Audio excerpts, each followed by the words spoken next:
ये जो प्रसंग अभी आ रहा है, ये है रामायण का पंचवटी का।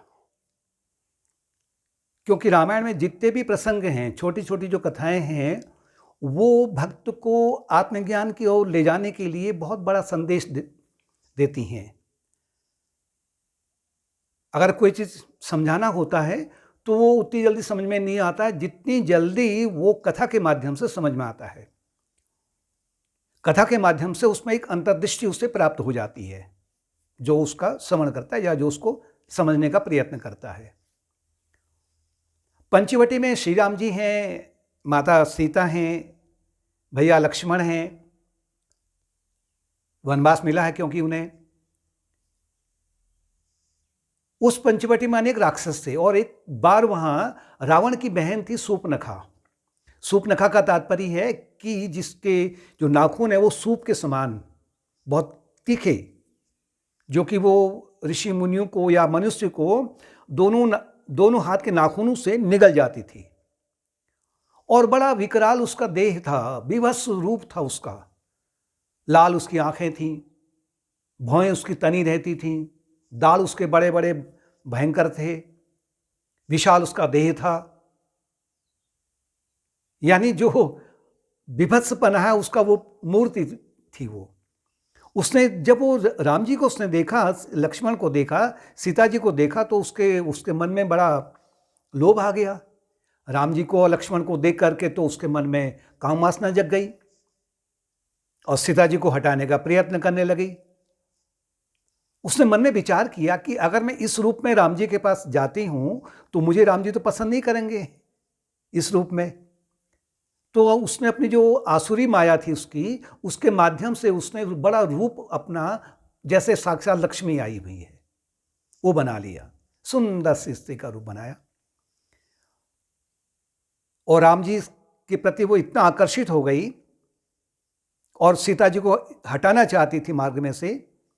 तो कहती है, तुम सम पुरुष न मो सम नारी, यह संजोग विधि रचा विचारी।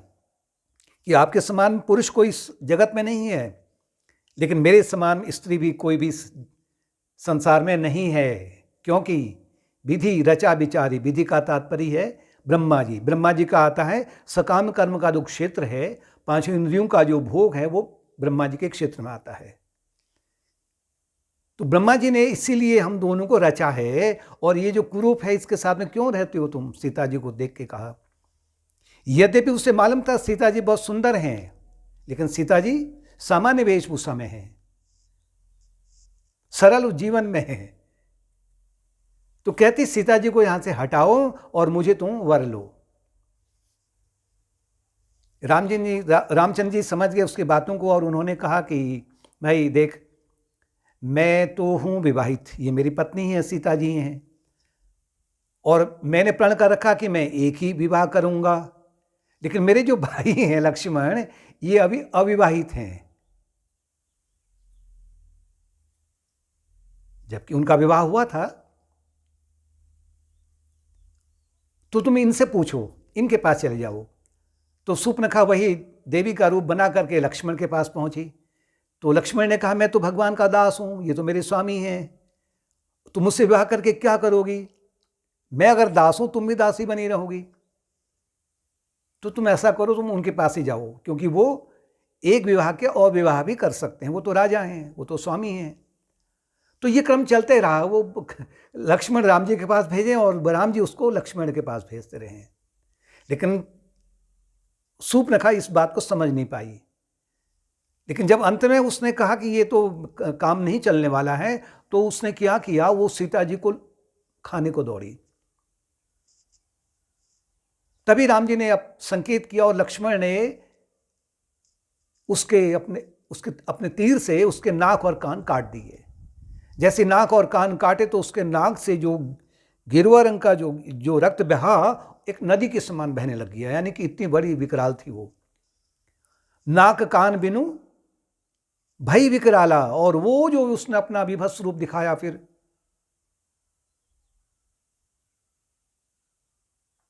तो इसके बाद में वो प्रतिशोध की भावना उसके मन में बढ़ गई और वो अपने दोनों भाई जो थे उसके खर और दूषण उनके पास में आगे के प्लानिंग के लिए चले गई। लेकिन हम कथा में आते हैं कि शूर्पणखा कौन है। शूर्पणखा और सीता जी हैं श्रेय मार्ग। श्रेय मार्ग का तात्पर्य है कि सरल जीवन, निर्मल बुद्धि वाला जीवन, ईश्वर की ओर बढ़ने वाला जीवन जो है, ऐसी जो बुद्धि है वो सीता जी के प्रतीक है, वो श्रेय मार्ग है। और प्रेम मार्ग है कि जो कि केवल इंद्रियों के भोगों को ही पसंद करता है। लेकिन जो इंद्रियों के भोग हैं वो आरंभ में, इंद्रियों के भोग आरंभ में सामान्य व्यक्ति को, जो पांचों इंद्रियों का जो जगत है ये क्या है, ये श्रेय मार्ग है, ये अर्थात ये प्रेम मार्ग है, यानी शूर्पणखा का मार्ग है। पांचों इंद्रियों का जो भोग है ये सामान्य जन को बड़ा प्रलोभन देता है, लालायित हो जाता है व्यक्ति इसको पाने के लिए।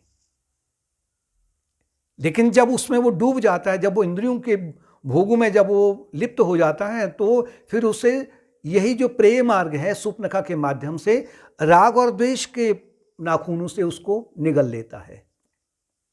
नाखून जो है ना शूर्पणखा के समान में, शूर्पणखा जो है वो राग और द्वेष के नाखून है, बड़े बड़े विकराल, और राग और द्वेष में ही व्यक्ति निरंतर उसके पेट में जा रहा है।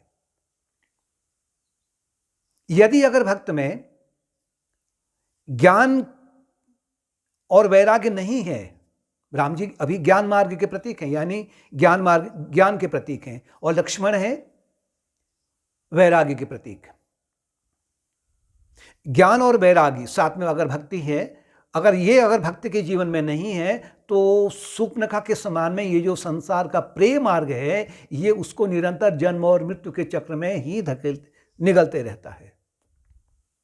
आरंभ में बड़ा लावण्यमय लगता है, और जो उसका विकराल रूप है वो विकराल रूप है, अंत में उसको उसका पता लगता है जब उसमें पूरी तरह से डूब जाता है।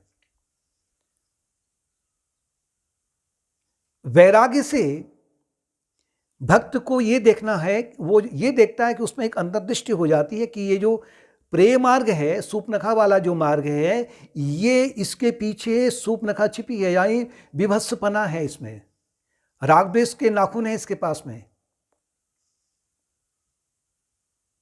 और ये जो प्रेम मार्ग है बहुत सुंदर बन के आता है, संसार के भोग बड़े सुंदर लगते हैं आरंभ में, लेकिन जो श्रेय मार्ग है, श्रेय मार्ग एक सामान्य जीवन बनता है। सीता जी जैसे उनके वस्त्र सामान्य थे, वन का उनका जीवन बड़ा सामान्य था, और राम जी को ही अपना सर्वस्व मानती थी। तो जो ऐसी बुद्धि है वो बुद्धि कहलाती है श्रेय मार्ग, और शूर्पणखा का जो जीवन है वो है प्रेम मार्ग। भक्त को अपने भीतर में ज्ञान है और वैराग्य है, साथ में भक्ति है, इसमें उसको वृद्धि करनी है, जिसके माध्यम से वो ये समझने लगे कि संसार के जो पांचों इंद्रियों के जो भोग हैं वो केवल शूर्पणखा के समान में हैं, जो कि उसको निगलने वाले हैं निरंतर।